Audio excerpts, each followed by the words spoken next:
Bismillahirrahmanirrahim. Ketika seorang anak durhaka kepada kedua orang tuanya, salah satu di antara mungkin ibu kandungnya atau bapak kandungnya, ketika ada terlontar suatu perkataan yang bisa menyakiti perasaan kedua orang tuanya, dalam hukum Islam maka haram mencium bau surganya Allah, bahkan tidak akan masuk ke dalam surganya Allah Subhanahu wa taala, karena suatu faktor dan sebab diakibatkan karena kedurhakaan yang buat Allah murka. Dan ini contoh buat kita semua, kalau ada anak yang durhaka kepada ibu kandungnya sampai menghujatnya, memfitnahnya, menghinanya, bahkan sampai-sampai tidak mengakui ibu kandungnya itu sebagai anak nggak mengakui ibu kandungnya sendiri. Ini ironis, sudah hilanglah imannya, sudah hilang yang namanya Islamnya. Karena bagaimanapun kita akan kembali kepada agama kita masing-masing, terutama bagi yang pemeluk agama Islam. Maka hukum Islam ini berlaku. Apa kata Allah dalam Al-Quran? Wa'budullahi wa la tusyriku bi syai'a wa bil walidaini ihsana. Sembahlah Allah Subhanahu wa taala dan jangan menyekutukan Allah dengan apapun. Wabil walidaini ihsana, maka berbuat baik pada kedua orang tua.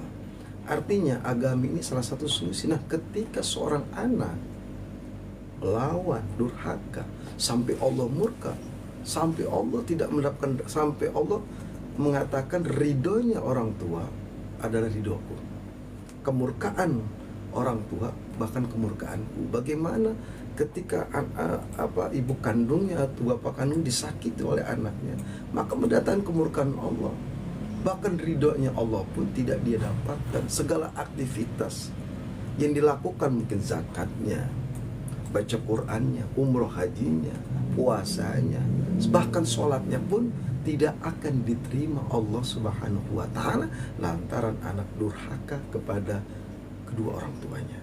Bahwa tidak hanya anak yang bisa durhaka, seorang ibu pun bisa durhaka. Gimana nih Ustaz? Oh iya, artinya bahkan dalam hadis Rasulullah SAW mengatakan, adibu auladakum, didiklah agama, didiklah anakmu dengan agama. Artinya ada kewajiban hak ke orang tua.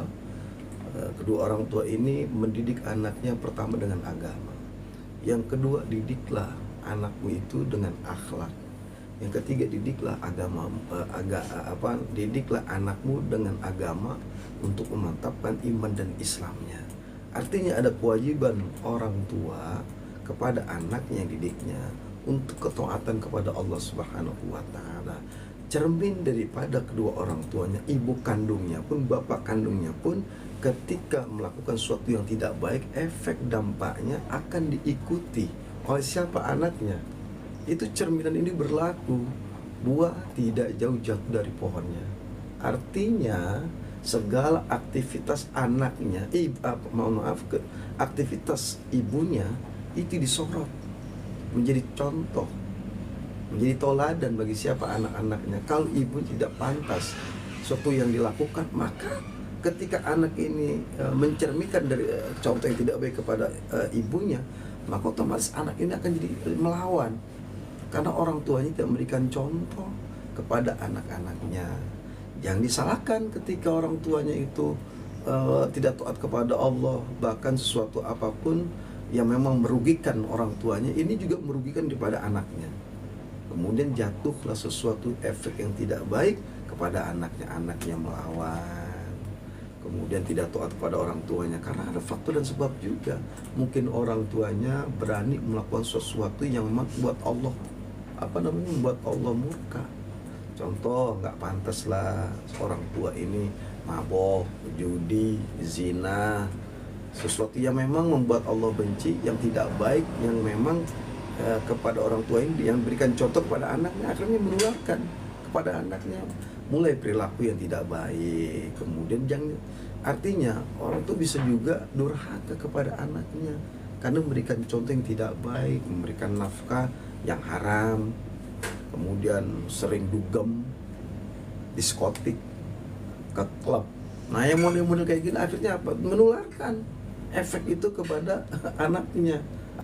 Pondasinya apa nih Ustadz biar hubungan anak dengan orang tua bisa dekat?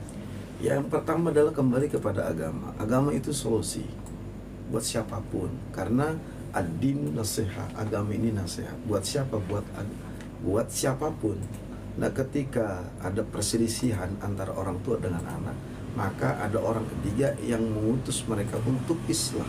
Islah itu mendamaikan, wa aslu baina akhwati, dan mendamaikan kepada saudaranya. Ngelihat perseteruan antara anak dan orang tua, maka harus ada orang yang mengerti agama atau ada orang tokohkan yang dituakan untuk mendamaikan di antara keduanya. Kalau ini berlarut-larut, maka kita juga yang melihatnya akan dosa.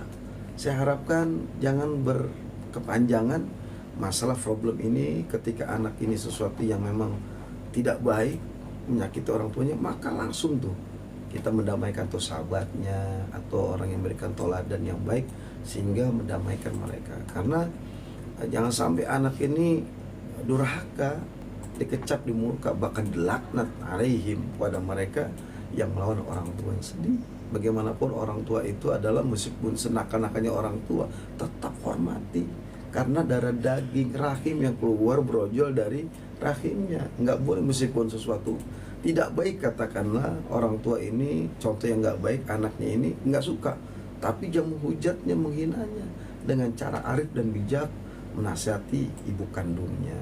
Artinya, ayo damaikan keduanya dengan cara apa? Agama. Setiap anak Adam yang disebut manusia tidak luput dari salah dan dosa. Salah dan dosa adalah tempatnya manusia.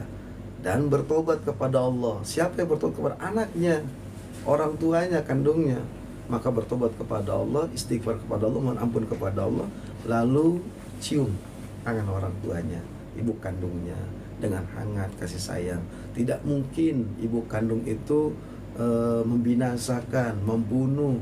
Kita lihat ayam, macan, ketika anaknya diterkam, dia marah.